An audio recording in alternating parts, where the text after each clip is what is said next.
वहाँ की स्थिति इतनी खराब थी कि वहाँ पंखा नहीं चलता था, खिड़की टूटी हुई थी। तो आप अपने जूनियर्स या अपने सीनियर को क्या सलाह देना चाहेंगे? हमारे जो भी गुरु हैं उनकी रिस्पेक्ट करना सबसे बहुत ज़रूरी चीज़ है। एनेस्थीसिया अंडररेटेड और ओवररेटेड? अंडररेटेड है, सीनियर डॉक्टर्स हेल्पफुल और स्कैरी? वेरी हेल्पफुल, हमारी ऑडियंस को पीजी रिकमेंड करेंगे या नहीं? डेफिनेटली। क्या बताना चाहेंगे कि जो गलती आपने की वो दूसरे ना करें? तो ये गलती बिल्कुल भी ना करें।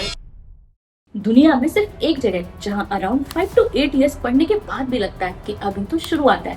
सो welcome to the medical life. Hi, I am doctor Minali, anesthesiologist. और अगर आप मुझे जानते हो तो मैं इस चैनल पर रियल केसेस लाती हूँ विद रियल कन्वर्सेशन। बट आज का टॉपिक थोड़ा अलग है। आज मेरे साथ दो डॉक्टर हैं जिन्होंने हाल ही में पीजी ज्वाइन किया है। आज हम जानेंगे उनके पर्सपेक्टिव से कि ये कितना टफ होता है। एक बार जिंदगी सेट हो जाने के बाद दोबारा शुरू करना, दोबारा वही स्ट्रगल फेस करना और वापस पीजी की लाइफ में आना। क्योंकि हाँ, मेडिकल लाइफ में सरकारी नौकरी मिलना तो इजी है, लेकिन उसके बाद की लाइफ वो कोई नहीं बताता। तो अगर आप एमबीबीएस हो या पीजी हो या फिर पीजी करने का सोच रहे हो और कंफ्यूज हो, तो ये वीडियो आपके लिए है। So me doctor Gautam from Ambedkar Nagar and doctor Sanjay from Azamgarh. Hi hello guys, मैं डॉक्टर गौतम कुमार मिश्रा। मैं अंबेडकर नगर में उप मुख्य चिकित्सा अधिकारी के रूप में तैनात था जब मेरा चयन नीट पीजी 2025 में हुआ। और मुझे आज बहुत खुशी हो रही है कि मैं डॉक्टर मिनाली मैम के इस पॉडकास्ट में शामिल हूँ और बहुत सारी बातें जो हम लोग को मैम से बहुत सारी इंटरेस्टिंग बातें जानने को मिलेंगी और हम लोग भी जो अपने अनुभव हैं वो आज आप लोगों से साझा करेंगे और देखते हैं कैसा रहता है।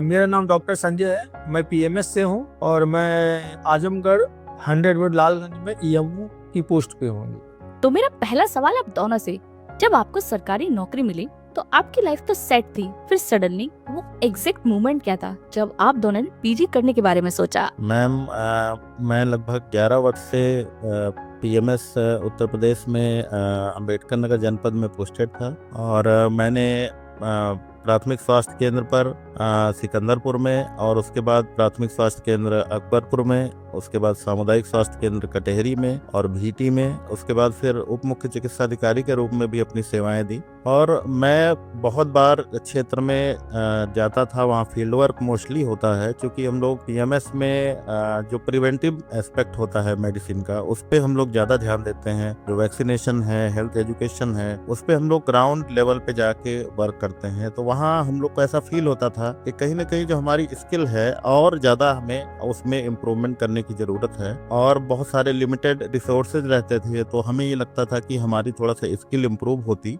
तो हम यहाँ पर ज़्यादा जो हमारे पुअर क्लास और जो मिडिल क्लास हैं उनका हम थोड़ा और अच्छे से हेल्प कर पाते। और ये हमेशा से ड्रीम था कि हमें पीजी जब भी मुझे अवसर मिलता है तो करना है। और ये बहुत अच्छा गवर्नमेंट की तरफ से ये योजना आई और उन्होंने सोचा कि जो है जो हमारे पीएमएस के डॉक्टर्स हैं उनके लिए जो हमारी डीएनबी की सीटें हैं उनको हम यदि वो नीट पीजी में क्वालिफाई हो जाते हैं तो उनके लिए हम उनको आरक्षित करें। और हम लोग नीट पीजी में जब क्वालिफाई हुए तो हमारा एक जो हमारी सोच थी आगे वो फर्दर हमारी आगे बढ़ी। सेम क्वेश्चन आपसे भी। मेरा नाम डॉक्टर संजय है। मेरी पहली पोस्टिंग जौनपुर में थी। मैं वहाँ 7 साल जो है न्यू पीएससी के पोस्टेड था और वहाँ की स्थिति इतनी ख़राब थी कि वहाँ पंखा नहीं चलता था, खिड़की टूटी हुई थी। फिर मेडिकल कॉलेज से जब मैं निकल के आया हूँ तो मैं सोचा कि मैं कहाँ जंगल में फंस गया। फिर उसके बाद जो है सीएमओ साहब द्वारा जो है मेरी पोस्टिंग 2-3 साल बाद जो है मेरी पोस्टिंग सीएससी पे हुई। तब मुझे कुछ ठीक लगा कि चलिए अब तो सही जगह आ गए। फिर वहाँ कुछ साल करने के बाद जो है मेरी पोस्टिंग फिर मऊ में हुई। तो मऊ में मैंने 1 साल काम किया वहाँ न्यू पीएससी पे। फिर उसके बाद जो है शासन का कुछ नियम आया कि होम डिस्ट्रिक्ट के लिए लेवल 1 से लेवल 3 के लिए तो मेरी पोस्टिंग होम डिस्ट्रिक्ट में हो गई। होम डिस्ट्रिक्ट में हुई तो जो है मेरा घर वहीं से 6-7 किलोमीटर पे था। मैंने वहाँ मुझे लालगंज सीएससी मुझे मिल गया तो मैंने वहाँ कम से कम 3 साल मैंने वहाँ काम किया। फिर कुछ साल बाद जो है वो 100 बेड हो गया। फिर उसके बाद जो है कई सालों बाद जो है 11-12 साल नौकरी करने के बाद जो है मैंने पीजी छोड़ दिया, तो मैंने पीजी की तैयारी करना भी छोड़ दिया। फिर उसके बाद क्या हुआ कि मैंने नीट पीजी का एग्ज़ाम दिया, तो उसमें मुझे पीएमएस के माध्यम से मुझे जो है मेरी रैंक आई, तो मुझे सीट अलॉटेड हुई जो है। तो मुझे अच्छा तो नहीं लगा कि मैं जाऊँ ज्वाइन करूँ, क्योंकि समय बहुत ज़्यादा हो गया था जो है। और समय ज़्यादा होने के कारण हमारी मदर मुझसे कहने लगी कि जब पीजी करना था तो तुमने पीजी किया नहीं, अब समय बीत गया तो अब वो पीजी कर लो। तो ये सब चीज़ें देख के जो है हम एक बार सोचे कि ज्वाइन ना करें, क्योंकि मैं जहाँ हूँ वहीं मैं सही था, क्योंकि घर में मैं अपना जॉब कर रहा था जो। फिर उसके बाद क्या हुआ कि कुछ मेरे डॉक्टर, सीनियर डॉक्टर थे, मुझसे कहने लगे कि अरे यार पीजी कर लो, अच्छा है। किसी तरह मैं जो है जाके मैंने पीजी किया। अब मेरा अगला सवाल डॉक्टर संजय आपसे कि इतने सालों बाद जब आपने सोचा पीजी करने का, तो आपकी फैमिली का ये सुनकर पहला रिएक्शन क्या था? रिएक्शन तो बड़ा अच्छा था जो है, लेकिन समय बहुत ज़्यादा हो गया था। और मदर हमारी मेरी मदर जो है उतनी खुश नहीं हो रही थी, क्योंकि जब उनका कहना था कि जब पीजी करना था तब कर लेना चाहिए था। अब थोड़ा समय ज़्यादा हो गया है, तो जहाँ आप नौकरी कर रहे थे पीएमएस की, वहीं आप ठीक थे जो है। लेकिन कुछ सीनियर लोग थे, कहने लगे कि एक बार जो है डिग्री ले लीजिए, नहीं तो बाद में आगे चल के पछतावा ना हो। फिर फैमिली से मैंने अपना राय लिया, तो फैमिली वालों ने कहा कि आप जाके कर लो। पीएमएस के बाद आप दोनों की फीलिंग कैसी थी जब आपको जूनियर्स के साथ में उठना बैठना पड़ा, जब जूनियर्स को सर सर करके बात करना पड़ा? हाँ, मैम, जब मेरा पहला दिन था तो मैं बहुत सोच में था कि मैं क्या करूँगा, और जब मैं वहाँ जाऊँगा मुझे एक्सपेक्टेड था कि हो सकता है कि बहुत सारे मेरे जूनियर्स हों, हो सकता है कोई मेरे बैचमेट हों, और वहाँ जो फैकल्टी हों।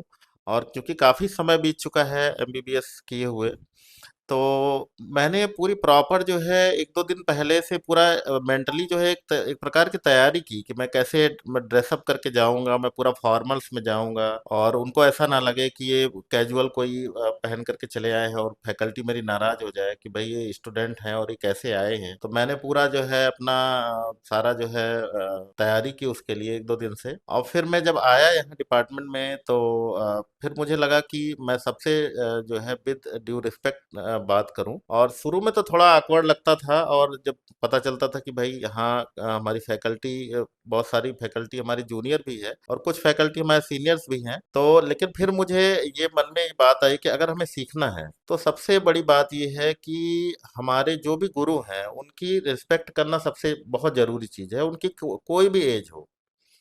तो मन में जब ये बात हमारे आ गई, तब धीरे-धीरे हम लोग कंफर्टेबल होने लगे। लेकिन शुरू में तो 10-15 दिन, 20 दिन ऐसा बहुत मतलब एडजस्ट करने में काफ़ी दिक्कत हुई।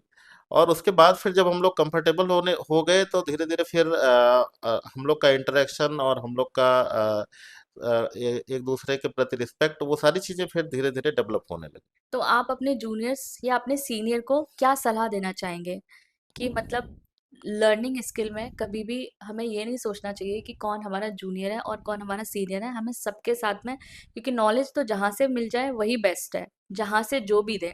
तो हमें हमारे अंदर ईगो नहीं होनी चाहिए, हमें ये नहीं सोचना चाहिए कि नहीं कि हम सीनियर है इतने, तो हम मतलब कैसे जो है हम अगले बंदे को कैसे, क्योंकि जो हमें सिखा रहा है उसको हमें रिस्पेक्ट तो देना ही पड़ेगा। बिल्कुल मैम, चूँकि मैं तो उप मुख्य चिकित्साधिकारी था अम्बेडकर नगर में, तो वहाँ पे एक पूरा प्रोटोकॉल होता था, और सारा सरकारी गाड़ी मिली हुई थी, सरकारी ड्राइवर मिला हुआ था। जहाँ भी मैं जाता था तो मतलब एक बहुत सारी रिस्पेक्ट मिलती थी। तो ऐसा फ़ील होता था कि मतलब मैं अपनी फ़ील्ड में टॉप 5 में हूँ, और यहाँ सडनली मैं एकदम स्टूडेंट के रूप में आ गया। तो अब जो है मुझे एक तरीके से अपने आप को फिर से लगभग 10-15 साल पहले जब मैं जैसे स्टूडेंट के रूप में था, वहाँ उस मोड में मुझे ले जाना पड़ा।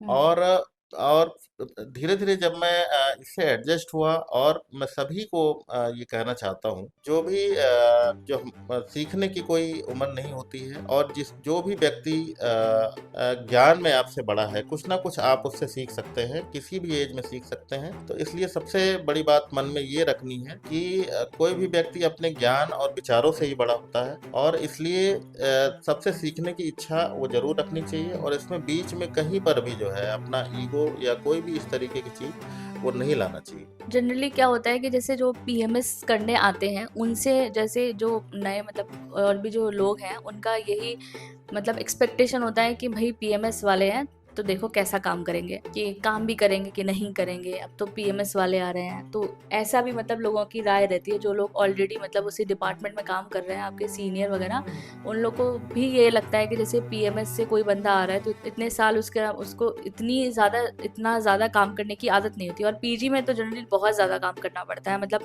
ड्यूटी आवर्स बहुत ज़्यादा हेक्टिक होते हैं। मतलब ड्यूटी आवर्स तो छोड़ो, कोई शेड्यूल ही नहीं होता है। आपको 24 आवर्स हार्डली आपको 5 to 6 आवर्स सोने के मिलते हैं, उसके अलावा आपको ऑलमोस्ट 18 आवर्स कंटिन्यूसली आपको काम ही करना पड़ता है।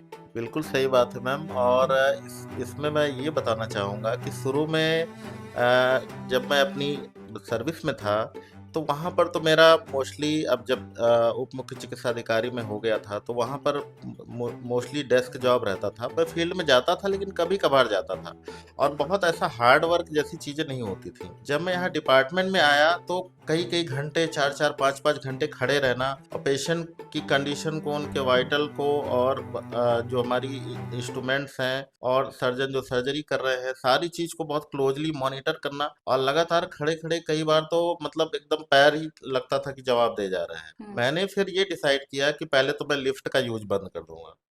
ग्रेट। तो डे 1 से मैंने लिफ्ट का यूज़ बंद कर दिया और अभी 4-5 महीने होने जा रहे हैं, मैं बिल्कुल लिफ्ट का यूज़ करता ही नहीं हूँ। हाँ। मैं कहीं भी जाता हूँ, मैं स्टेयर्स का यूज़ करता हूँ। तो धीरे-धीरे वो कैपेसिटी मेरे अंदर डेवलप हुई और ये डेवलप मेरी विल पावर से हुई। तो शुरू में तो निश्चित रूप से बहुत टफ था ये। सो सबसे इम्पोर्टेंट आदमी की अंदर की विल पावर होती है। एज चाहे कोई भी हो, अगर आपके अंदर विल पावर है कुछ सीखने की, कुछ करने की, तो वो आप कर लोगे किसी भी सिचुएशन में। पीजी ज्वाइन करने के बाद कई बार ऐसे होता है कि आदमी को लगता है कि नहीं भैया मेरे से नहीं हो पाएगा, ये तो बहुत टफ है। तो क्या आपके साथ ऐसा हुआ? हाँ, ऐसा मेरे साथ हुआ ही। यहाँ आने के बाद तो ऐसा बहुत लगा कि जो है कि कहाँ फंस गए हैं जो है। हाँ, फिर किसी तरह जो है अपने आप को हमने एडजस्ट किया जो है कि चलिए जब आ गए हैं तो कर लेते हैं जो। आपको किसने इतना मोटिवेट किया कि आपको दोबारा लगा, और आपको ऐसा क्यों लगा कि आपको इसे छोड़ के चले जाना चाहिए? ऐसा कोई कुछ कहा तो नहीं जो है, कुछ फ्रेंड थे जो है उनके हौसले से जो है हमने सोचा कि इन्हें कर लेना चाहिए जो है, क्योंकि आगे चल के पता नहीं हो या ना हो। कौन सा सबसे टफ मोमेंट था प्रिपरेशन में? सही बात तो ये है कि पीएमएस की जॉब में बिल्कुल भी टाइम नहीं मिल पाया कि मैं किसी भी तरीके से, और दूसरा जब मैं थोड़ा प्रशासनिक पोस्ट पे भी आ गया तो मुझे बिल्कुल भी समय नहीं मिला कि मैं पीजी की बुक भी उठा करके देख पाऊँ। मैं पूरे साल भर मैंने बुक बिल्कुल उठाई ही नहीं। ये तो सिर्फ मेरा एलिमेंट्री नॉलेज था और जो हम डे टू डे डॉक्टर से, अदर डॉक्टर से डिस्कस करते रहते हैं और वो सारी चीज़ें थी। बहुत सारे क्वेश्चंस उसमें से भी आ गए थे, बहुत सारे क्वेश्चंस नेशनल प्रोग्राम से आ गए थे जिसमें हम लोग एक्चुअली वर्क करते हैं पीएमएस में। तो वो सारी चीज़ें मेरे लिए थोड़ा सा प्लस पॉइंट हो गई और इस वजह से मेरा जो है सिलेक्शन हो गया। नहीं तो जो बुक की को लेकर के प्रिपरेशन करने की बात है वो मैं तो बिल्कुल भी समय नहीं मिला। आप मतलब जो भी हमारे यंग ग्रेजुएट्स हैं जो कि एमबीबीएस पास करके आते हैं, आप उनको क्या बोलेंगे? उन्हें पीएमएस ज्वाइन करना चाहिए क्या? मतलब पीएमएस की लाइफ कैसी है? एक्चुअल में पीएमएस की लाइफ कैसी है? मैम, पीएमएस में बहुत सारे जो जस्ट पास आउट डॉक्टर्स होते हैं वो इस अपेक्षा से आते हैं कि एटलीस्ट हम अभी स्टूडेंट हैं, एक ऑफिसर के रैंक पे हम आ जाएंगे। लेकिन एक्चुअली जो वहाँ पे सिचुएशन है, बहुत सारा फील्ड वर्क, बहुत सारे नेशनल प्रोग्राम का वर्क, तो हो सकता है आपको फील्ड में जाना पड़े और बहुत सारी टफ कंडीशंस में जा करके वहाँ वर्क करना पड़े। कहीं आपको धूप में जाना पड़े, कहीं हो सकता है कि गांव-गांव में ऐसे रास्तों पे जा करके चलना पड़े। बहुत सारे बच्चों को वैक्सीनेशन करने में आपको बहुत दूर-दूर तक जाना पड़े। पोलियो और अदर प्रोग्राम्स चलते रहते हैं, उनमें जाना पड़े। तो एक मेंटली प्रिपेयर्ड होना चाहिए। अगर आपके अंदर ये चीज़ है कि हम अपनी जो ये एमबीबीएस की स्किल है इसको ले जा करके हम जो पब्लिक है उसकी सर्विस में लगाएंगे और प्रिवेंटिव एस्पेक्ट पे काम करेंगे। और ये भी दिमाग में रखना है कि आपके अकॉर्डिंग कंडीशंस वहाँ नहीं रहेगी। आपको ऐसी जगह भी पोस्टिंग मिल सकती है जहाँ केवल 4-5 घंटे लाइट आती हो, जैसा कि मेरे साथ हुआ कि मैं वीटी में पोस्टेड था, केवल 24 घंटे में 5-6 घंटे ही लाइट आती थी। मैं सिकंदरपुर में पोस्टेड था, वहाँ पर भी यही कंडीशन थी और बहुत सारी रहने में भी बहुत सारी दिक्कतें आती थी। आपको आपकी डे टू डे लाइफ के सामान नहीं मिलेंगे, आपको अच्छी कोई सामान खरीदना है तो आपको कोई ग्रोसरी स्टोर नहीं मिलेगा, और हो सकता है कि एटीएम भी ना मिले। इवन बहुत तरीके की दिक्कतें हैं। बहुत ज्यादा एडवर्स कंडीशन में आदमी को काम करना पड़ता है। मतलब जैसे हम लोग जैसे मेडिकल कॉलेज में हैं और जैसे जो जो पेरीफेरी पे काम हो रहा है, तो पेरीफेरी का जो काम है वो एकदम कंडीशंस अलग होती हैं मेडिकल कॉलेज के कंपैरिजन, क्योंकि यहाँ पे जो एनवायरनमेंट होता है वो मतलब ऑलरेडी सेट एनवायरनमेंट होता है, चीजें भी एकदम सेट रहती हैं, और वहाँ पे कुछ भी मतलब कुछ भी कंडीशन है और कुछ भी बहुत ही टफ कंडीशन में आपके हिसाब से काम करना पड़ता है। बिल्कुल बिल्कुल। हमारे मेडिकल में 16 सब्जेक्ट हैं, तो उसमें से मेडिसिन, सर्जरी, ऑर्थोपीडिया, गायनी, इन सारी ब्रांचेस को छोड़ के why you choose only anaesthesia? मैंने एनेस्थीसिया इसलिए मैंने लिया क्योंकि जहाँ मेरी पोस्टिंग थी वहाँ कोई एनेस्थेटिक नहीं था। अच्छा, तो आपकी जो जगह है उस प्लेस का नाम बताइए। तो 100 रोड लालगंज आजमगढ़ जो है, तो वहाँ कोई एनेस्थेटिक नहीं था जो है। तो एनेस्थीसिया की वहाँ बड़ी दिक्कत थी जो, तो कुछ सर्जन से मेरी बातचीत हुई थी, तो मुझसे उन लोगों ने ये कहा कि आप जो है एनेस्थीसिया ले लीजिए तो अच्छा रहेगा, इसी वजह से मैंने एनेस्थीसिया लिया। तो आपके एरिया में अभी तक ऑपरेशंस कैसे होते हैं? मेरे यहाँ जो भी ऑपरेशन होते हैं वो आते हैं जैसे कि सिटी से आते हैं एनेस्थेटिक। सिटी वहाँ से कितनी दूर पर है? सिटी वहाँ से कम से कम 25 से 30 किलोमीटर है। तो 25 से 30 किलोमीटर की दूरी करके सपोज मतलब कोई छोटा सा ऑपरेशन लगा है, सपोज कि कोई पित्त की थैली का ऑपरेशन लगा है, या फिर बच्चादानी निकालना है, या फिर कोई सिजेरियन आ गया, मतलब किसी का बच्चा, मतलब सिजेरियन तो इमरजेंसी केस है, तो उसको 25 से 30 किलोमीटर की दूरी पर तय करना, मतलब आना और उसके बाद में केस कराना, क्योंकि 25 से 30 किलोमीटर का मतलब अराउंड आधा घंटा तो एनेस्थेटिक को आने में लगेगा। तो फिर वहाँ पे केसेस वगैरह कैसे, इमरजेंसी केसेस वगैरह कैसे मैनेज होते हैं? केसेस के लिए तो बहुत दिक्कत वहाँ बहुत ज़्यादा होती है, लेकिन क्या होता है कि गांव लेवल पे क्या होता है, कुछ टेक्नीशियन जो रहता है एनेस्थीसिया सीखे रहते हैं, तो वो उनसे जो है काम चल जाता है। लेकिन कोई एनेस्थेटिक जो है उनके लिए ज़्यादा दिक्कत होती है। अभी तक अगर देखा जाए इंडिया के हर डिस्ट्रिक्ट में आज भी एनेस्थीसिया अवेलेबल नहीं है। ब्रांच उठाने के बाद आपको अभी कैसा लग रहा है? अभी आपको मतलब कैसा लगता है कि ये ब्रांच ठीक है कि नहीं है, या फिर मुझे सच में मतलब छोड़ के ही चले ही जाना चाहिए परमानेंटली, मुझे करना ही नहीं चाहिए? सोचा तो मैंने बहुत कि छोड़ के मुझे चले जाना चाहिए, लेकिन हमने सोचा कि जब आ गए तो करके ही जाएंगे। सबकी लाइफ में कोई ना कोई होता है तो उसको इंस्पायर करता है, मोटिवेट करता है। तो कई बार ऐसे सर्कमस्टांसेस आते हैं जब आदमी हिम्मत आ जाता है, तो उस टाइम आप किसको बोलेंगे जो आपको मोटिवेट करता है? उस बीच मेरी सिस्टर है, वो मुझे सपोर्ट करती है, कर लो, जो आ गए तो कर लो। आपने कई अलग अलग जगह पे काम किया है, पेरीफेरी से लेकर मेडिकल कॉलेज तक, मतलब जिला अस्पताल से लेकर मेडिकल कॉलेज तक आप पोस्टेड रहे हैं, तो आपके एक्सपीरियंसेस भी काफी अलग होंगे। तो आप क्या बताना चाहेंगे कि जो गलती आपने की वो दूसरे ना करें? मैम, सबसे पहले तो मैं ये कहना चाहूँगा सभी व्यूअर्स को, जब भी आपका यूजी कंप्लीट होता है